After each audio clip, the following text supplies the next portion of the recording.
안녕하세요. 파라미의 나비효과의 파람입니다. 오늘은 최근 사건은 아니지만 데이트 폭력, 그리고 묻지마 폭행 등의 사건 등이 빈번하게 일어나고 있는 이 시기에 이와 관련하여 경각심을 갖자 라는 취지에서 대한민국 최연소 사형수 사건에 대해서 다뤄보고자 합니다.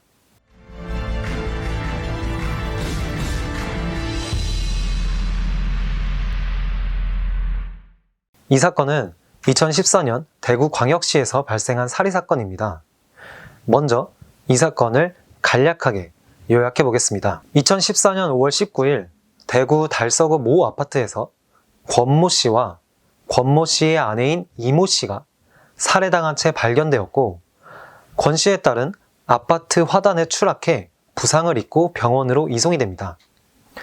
그리고 사건 발생 다음날 20일에 범인이 검거되었는데, 범인은 화단에 추락해 부상을 입어 병원으로 이송된 권 씨의 딸의 전 남자친구였습니다. 사건을 조금 더 자세하게 알아보겠습니다.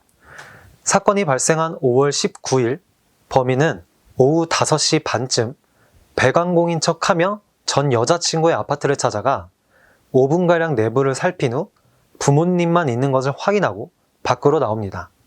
이때 이미 바닥에 피가 흐를 때 쉽게 응고시킬 목적으로 밀가루를 준비했으며, 그 외에 갈아입을 여벌의 옷과 붕대, 소독약, 스프레이, 락카, 칼, 둔기 등을 챙기며 치밀한 범행을 계획했습니다.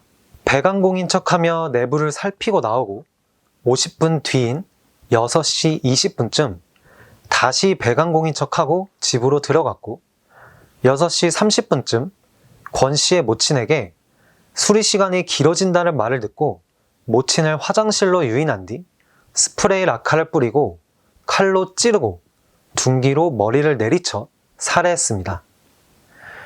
이 광경을 본 부친은 도망가려 했지만 범인은 뒤따라가 망치로 머리를 수차례 내리치고 흉기로 찔러 살해했습니다. 더 대단한 것은 살해 이후에도 범행 장소를 떠나지 않고 시신을 이불에 덮어두고 집안에 있는 술도 마시고 지갑에서 돈도 꺼냈습니다.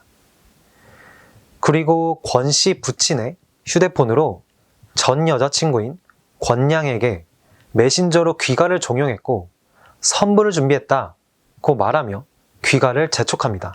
20일 오전 0시 30분에 권양은 집으로 돌아왔습니다. 집으로 돌아온 권양에게 범인은 어머니의 시체를 보여주며 아버지까지 죽이기 싫으면 자신의 말대로 하라고 협박을 하며 권양을 강간합니다. 정말 사람이 어떻게 이렇게까지 할 수 있을까? 이 사건에 대한 영상을 제작하며 저도 제 입으로 지금 말을 하고 있지만 정말 끔찍합니다. 이렇게 권양을 강간하고 살아있는 아버지가 아닌 죽은 아버지의 시체를 보여줍니다. 이에 충격을 받은 권양이 자해를 시도하자 방에 가두었습니다. 몇 시간 동안 감금하며 자기에게 사과할 것을 강요하였고, 동아리 관련 이야기를 꺼내며 너의 친구들을 손봐주고 동아리 사람들도 다 죽여버릴 것이다 라는 발언도 했다고 합니다. 이렇게 감금과 협박에 시달리던 권양은 불행 중 다행이라고 말하기도 어렵지만 오전 9시쯤 아파트 4층에서 뛰어내려 중상을 입게 됩니다.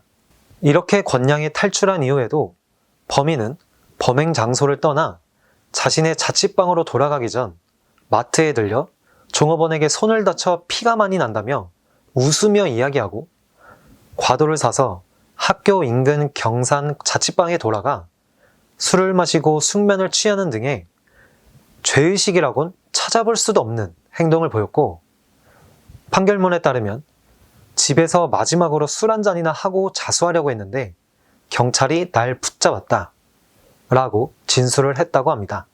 2명을 살해하고 부모님이 보는 앞에서 전 여자친구를 강간하고 이후에도 죄의식을 느끼지도 못했던 범인. 같은 20대로서 어떻게 이런 발성을 할 수 있었으며 행동까지 하게 되었을까? 이해도 안 되고 정말 끔찍하고 참혹하다는 말밖에는 나오지 않습니다. 그렇다면 범인은 왜 이런 끔찍한 일을 저질렀을까요? 과거로 잠시 돌아가서 살펴보겠습니다. 범행 동기는 이러합니다. 범인은 대구 소재의 대학에서 건축공학과에 재학하며 총동아리 연합 회장 등을 맡는 등 외향적이고 사교적인 성격이었고 2014년 2월 권양이 동아리에 가입한 직후 사귀게 되었습니다. 2014년 2월 범인은 권양의 친구에게 권양에 대한 험담을 했고 이를 건네들은 권양이 자신의 험담에 대해 따지자 범인은 권양의 뺨을 여러 차례 때렸고 이 일로 권양은 이별을 고했고 더 이상 범인을 만나주지 않았습니다.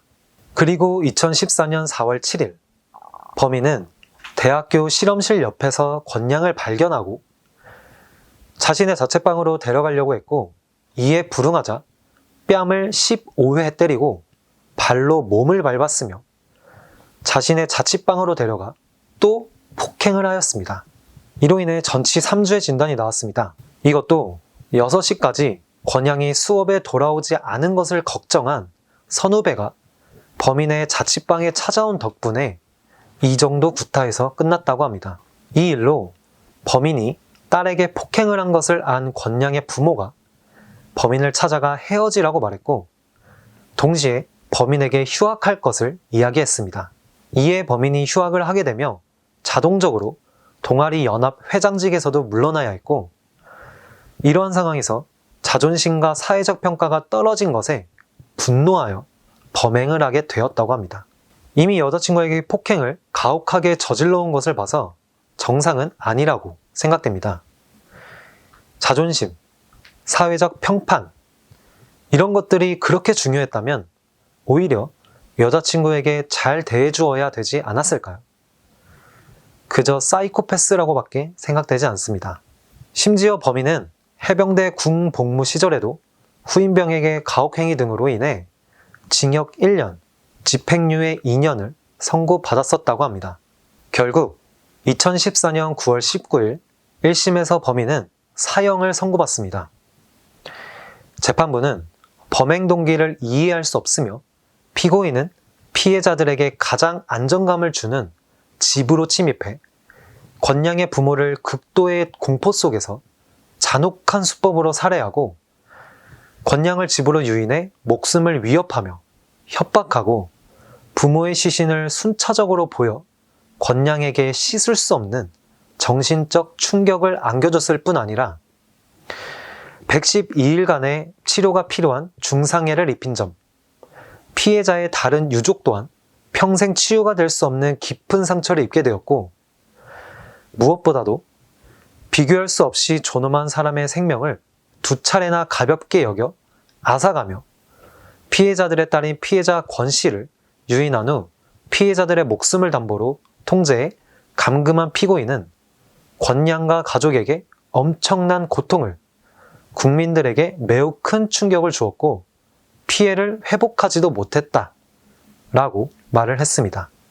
수사가 진행하는 와중에 자신은 무기징역을 받아 죗값을 치르겠다고 이야기했다가 사형 선고를 받자 항소를 하고 1심에서 단 한 장도 쓰지 않던 반성문을 항소심에서 60장을 넘게 제출을 했습니다. 하지만 2015년 8월 27일 2심에서도 상고를 기각, 사형을 선고한 원심을 확정했습니다. 사전에 배관수리공 멘트까지 수첩에 적어 방문 전까지 암기할 정도의 치밀한 계획으로 전 여자친구의 부모님을 살해하고 전 여자친구에게도 씻을 수 없는 상처를 준 최연소 사형수. 다시는 이런 일이 일어나면 안 되며 무기징역을 받을 거라고 예상했지만 그래도 사형을 선고받아 20대인 지금부터 죽는 날까지 철창에서 자기 죄를 인정하고 뉘우치며 하늘에 빌며 살아가길 바라겠습니다. 그리고 이런 사례가 일어나지 않길 진심으로 바라겠습니다. 좋아요와 구독 부탁드리며 오늘 영상 여기까지 하겠습니다. 영상 시청해주셔서 진심으로 감사드립니다.